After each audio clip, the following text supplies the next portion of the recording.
Oh.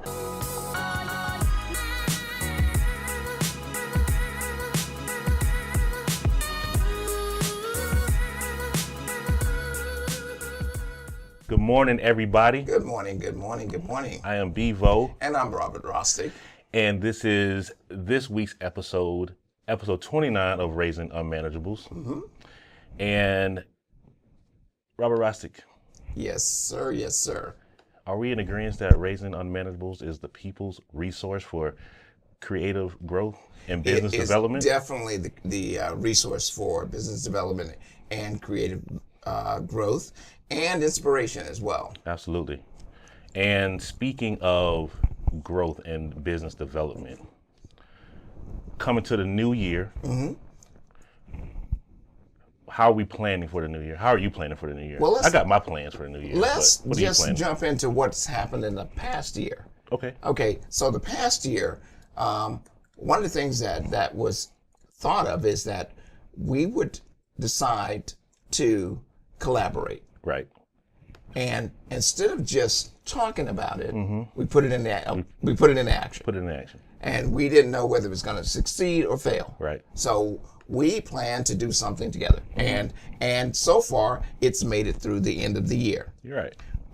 We also plan to be more proactive in acquiring business. Mm-hmm.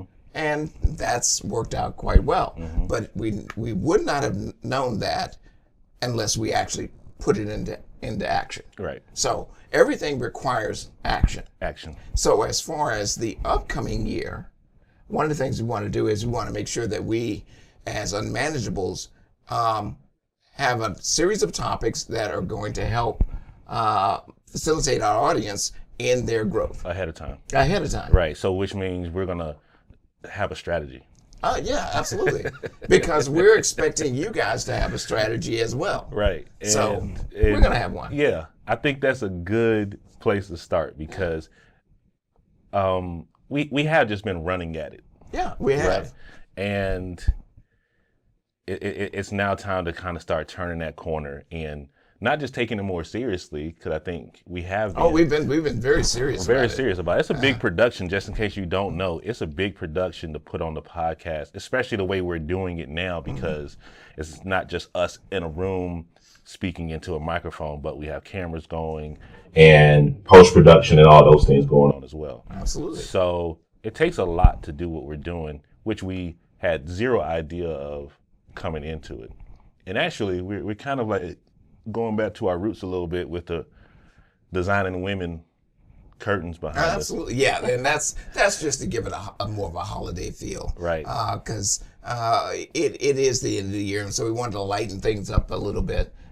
And I do mean lighten things up. There were like 12 lights going.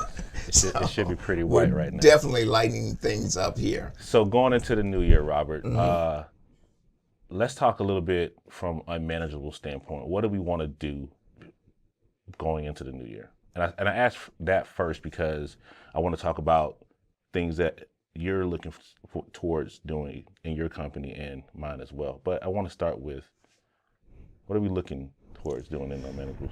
I don't know so much about Unmanageables, but let me tackle TRG Studio. Okay. All right. I am going to attack social media. Okay. I mean, I literally attack it, and with all. Like you're gonna take it down, like? No. I mean, I'm going to go on these photo sites where people are learning about photography or they want information about photography, and I'm gonna provide some help with that. Okay. I'm gonna give my 2 cents. Okay. And then tell them where they can get more resources. Okay. Here at the studio. So what's your strategy on that? Like, so how are you gonna do that? Are you just gonna reach out to them via messaging or DM? How are you gonna? I'm gonna reach out via their forums first. Join their forums. Follow them, and let the people on the forums know that that there is a resource here available to them. Now, I've been hesitant about doing that because that marketing, that whole pushing an idea. But hey, look, I'm in business to stay in business. Hell yeah. And I do have a product that's worthy. Right. And yes, there's YouTube, but there's nothing, absolutely nothing like one-on-one. Absolutely. And so I plan on pushing that in the upcoming year. So That's interesting thought, because I've been doing some of that myself. I like social media more now than I used to. And it's a pain in the butt sometimes because things change so rapidly. Absolutely. And yes, it does feel like a young man's or a young person's game. However, I think putting time towards social media and figuring it out is a part of doing business these days. Absolutely. Right?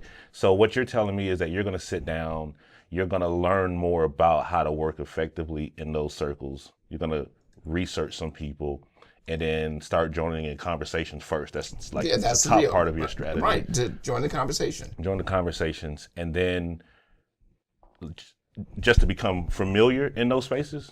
To become familiar with the people in those spaces, Right. and then let them know who I am that's as what I mean. well. Right. And then start reaching out and throwing your services, or let them know what you do, who you are. Correct. And what your services are.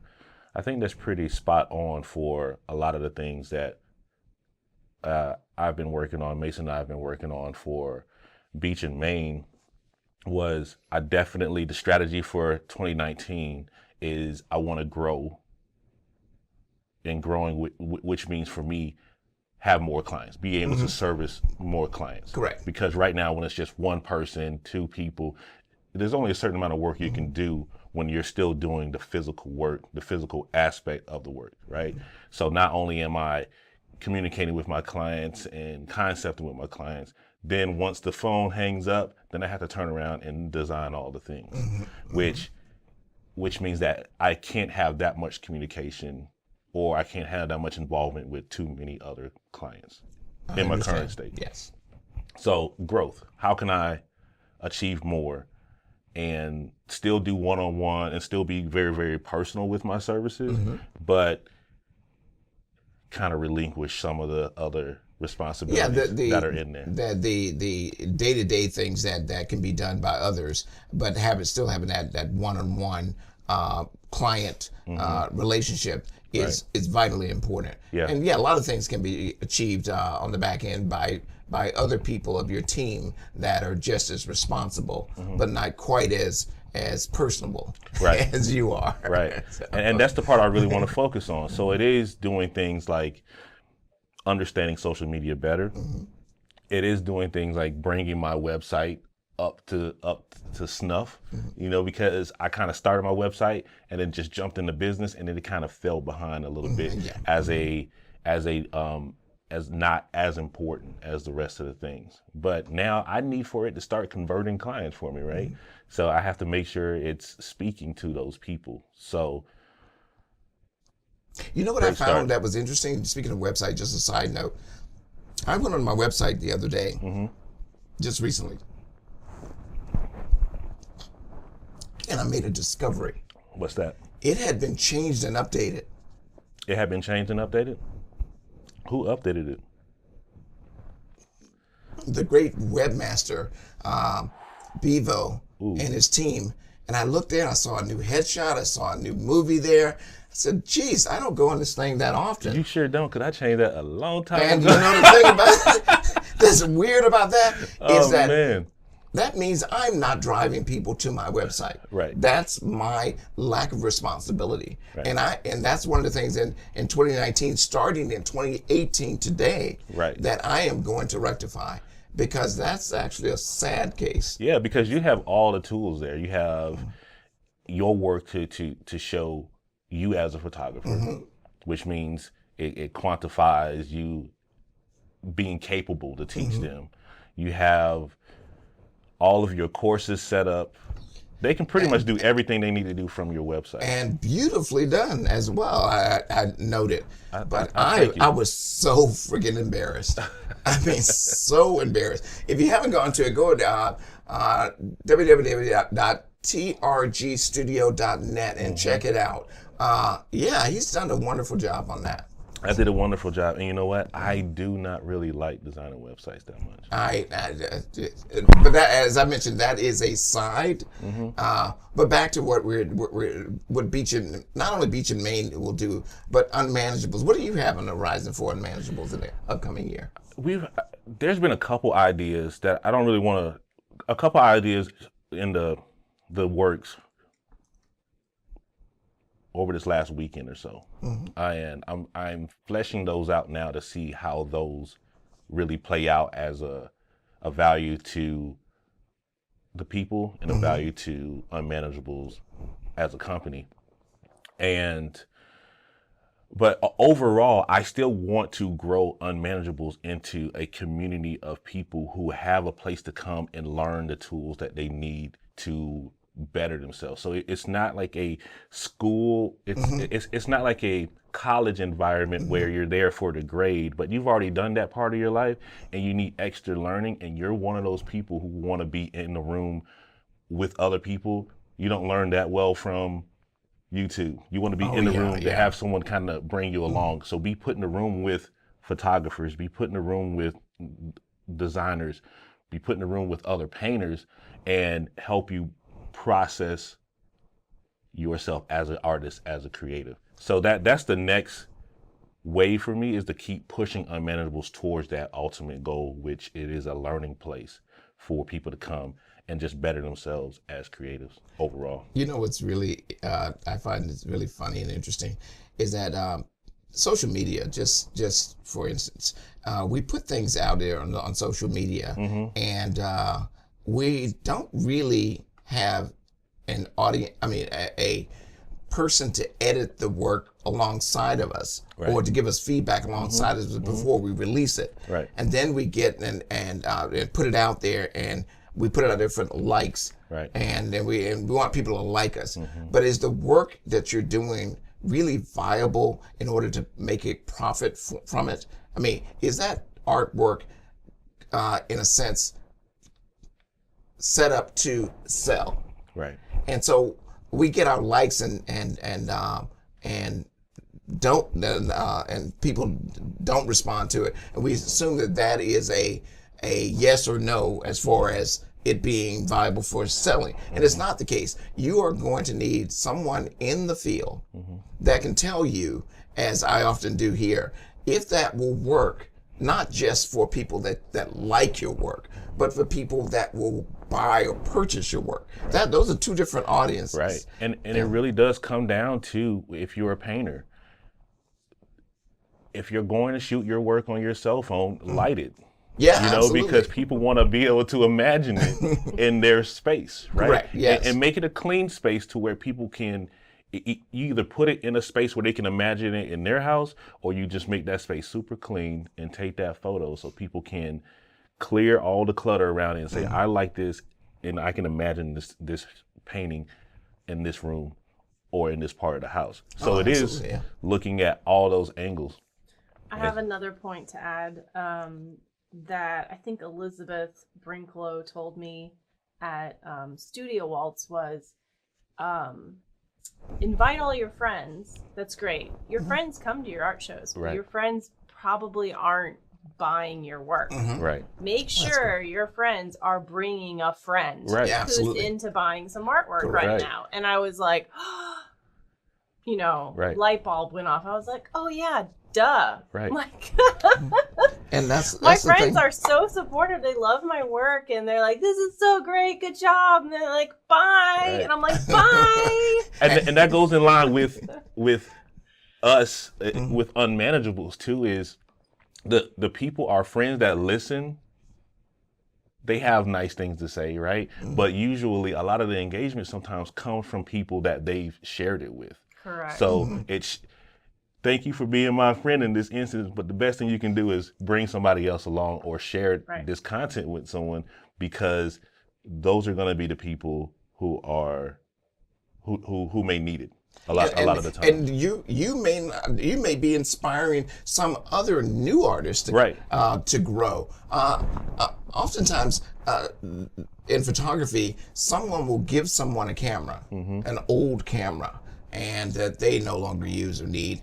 And that person will become interested in that, start doing the work, start looking for mentorship, and then growing and becoming an artist themselves. Right. They need some sort of spark, push, or something to give them that light. And what I'm getting at is that when you bring a friend, when you bring someone who who may or may not even be interested. That's part of the process of marketing your work. Right. And creating a potential sale, if not a sale, an inspiration. Absolutely. So those are the things that YouTube won't tell you. Right. Well, I took this course a while ago, almost 2 years ago now, and it was called Co-Starters. It's called Co-Starters because it still exists. And they get to this point where they tell you most sales are made from this little triangle of know, like, and trust. They have to know you, they have to like you, they can trust, and have to trust you. And the only way that happens is for you to be orbiting them around and around, time after time, so they get to know you. It's like going to your favorite restaurant, going to your favorite bar, whichever, and you do that enough, everyone starts to know you, then they start to like you, then they start to trust you, and then those conversations open up to conversations where they can be leads to new business, or putting you into a room with other people that need to hear what your services are. So I think all those things are super interesting, and it's so weird as a graphic designer, a lot of times we want to just put our head down and do that work and do that logo work. And I don't know where the analytical part is coming from right now, but I'm really interested in not just what the numbers are, but how the thing is behaving, like how we're behaving as people. So as a graphic designer, technically, I'm hella focused on why is this working? Why are people doing this?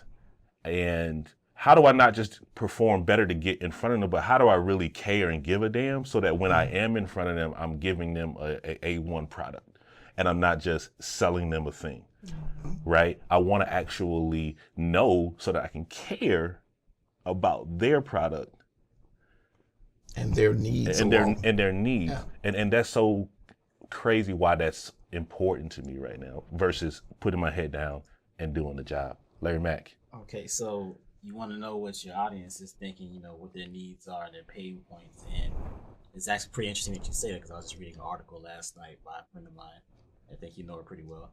And it's pretty much stated that if you want to really get to know what your audience's pain points are, then you should ask them. So let's put our heads together afterwards, and let's take up a survey or something that kind of draws some interest and kind of get to know what our viewers really want to know next. And cool. They're always welcome to comment or put in suggestions. That's always been allowed here on Unmanageables. As to topics that you would like to hear about, things you'd like to know about, things you'd like to see. It's always been that open door, because we are creative, and which means we allow creativity to go back and forth. So yeah, you're right. I think it's a good idea, because we can kind of lead the way a little bit and lead them into that conversation. Because I think sometimes people don't raise their hand because, especially on a forum like this, because it's immediate and you don't know if the question you want to ask is the right question, or we're still just adult versions of our kids' selves, so we don't want to sound stupid in public. So maybe we should do a survey and put questions together so people can kind of understand closer where we're coming from, understand how to give actual feedback that's going to help them and the overall community as well. So yeah, make a form. Yeah, so she's the form master over here, and I'm like, forms. Woo! If I gotta design a form out, I don't want that job.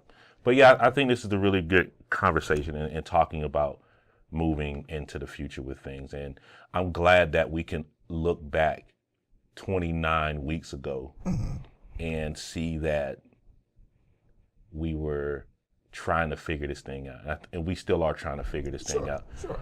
However, being able to stop and be at a point where we're like, we got enough control over this thing to say, now we can start planning for it and making actual steps towards how do we get more people to follow? How do we get more engagement with people? What are some of the other things that we need to do, like promotional items and things like that, and sponsorships and things like that? How could we work towards those things so that we're actually being able to provide this in a bigger way? So I don't know, it's cool. These things are exciting to me. just as exciting as doing the work. And Derek Walker says, let's get a writer in the mix. Derek Walker, writer extraordinaire. I think he is still in Carolina too. So he's absolutely right. Get some writers going. And Derek, let's have a conversation. Please hit me up, or I'll call you later on this week and we could talk about writing, because it's important. Crafting your message is important so people can understand it. The whole creative field itself, I know it's scary. And, you know, one of the things that I'm leading to is someone said on social media as I was trolling, it said, has anyone ever quit their job and become a full-time creative, be it photographer, designer, and such? And a couple of people, you know, chimed in and said, yeah, I did it. I said, how was it? You know, I said, it's really, really hard. It's really, really, really hard. But on the other side of that is that it's way more rewarding than anything that they've ever done, because they are in charge of something. And I think that 2019 should be the year that you take charge of who you are. Right. And start walking in that direction that you want to go, right? Absolutely. Right. That is the main thing that I wanted to get across, is to start walking. That's a great line. Walking in the direction that you want to, where you want to be, in the direction where you want to end up. Because if you don't, you are always going to get sidetracked. Right. To somewhere else in a foreign place that you're not going to like, because it is not the direction that you set forth in. Absolutely. I can't wait to see what's next. I can't wait till next week to see what happens. Can't wait till next year to see what happens. You know what's going to happen next week? It's It's going to be Christmas. What day is Christmas? Christmas is on this day. It's on this day? And you know what happens the following week after that? It's New Year's. And you know who won't be here for the next 2 weeks?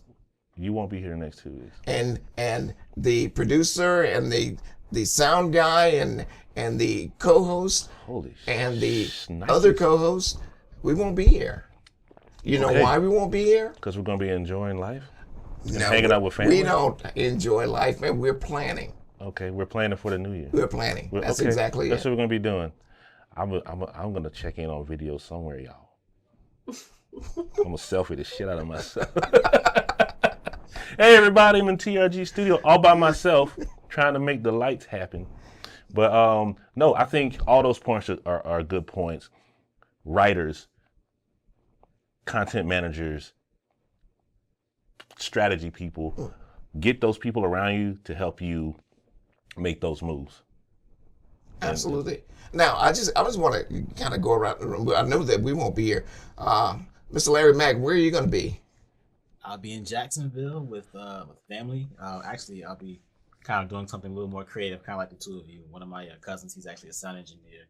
The other one, she runs a virtual office, and she's kind of gearing up to expand that. So, yeah, I'll be pretty productive over the weekend holidays. I like how Larry might say he's going to be a little more creative. Like, is it a little more creative than this, or like a little more creative for you? A little more creative for me. Oh, okay. I was like, damn, Larry, just stabbed. Because you've been here. You've been preoccupied with school and getting yourself together. Yeah, I got a little extra time, flex those wings, those muscles, whatnot, learn some new stuff. Yeah. So there's no real point in sitting still and being stagnant, right? Absolutely not. Mason Guerin, what are you doing? Where are you going to be?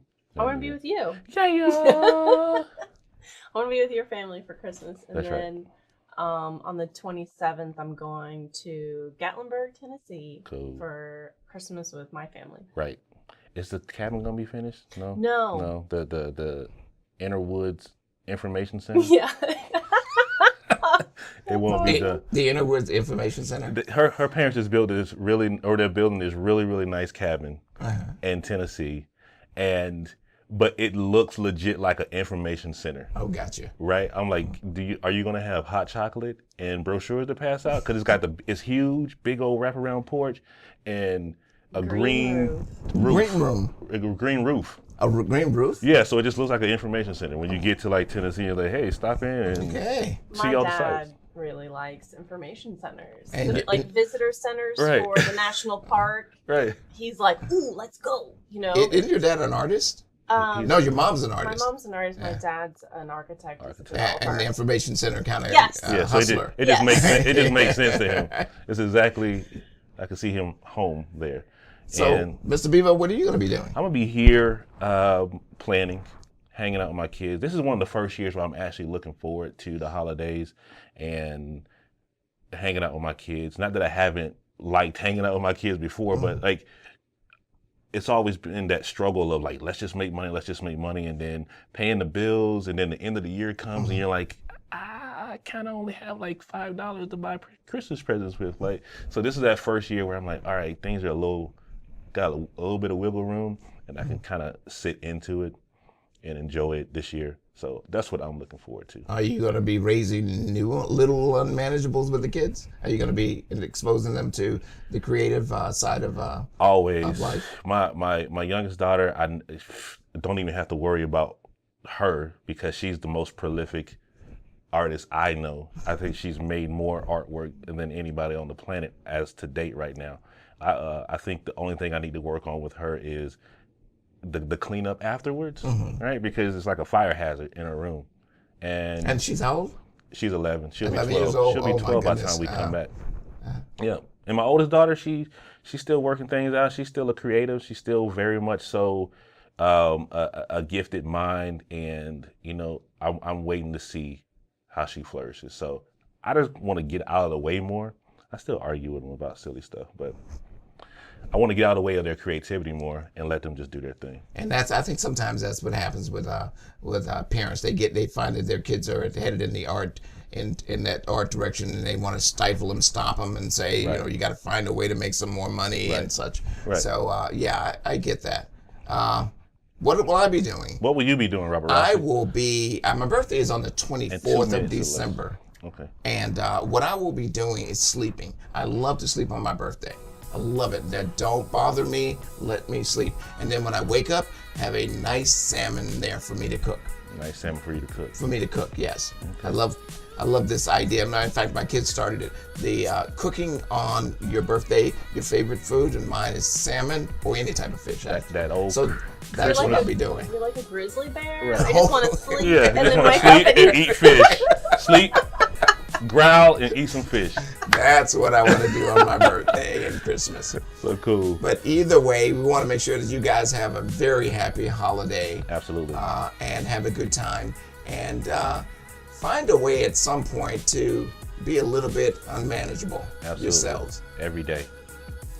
So thank everybody this year for following us, for sticking with us from the beginning. And I hope you all continue to travel with us down the road. I'm Bevo. And I'm Robert Rostick. And this is the 29th and final episode of the year of Raising Unmanageables. Peace.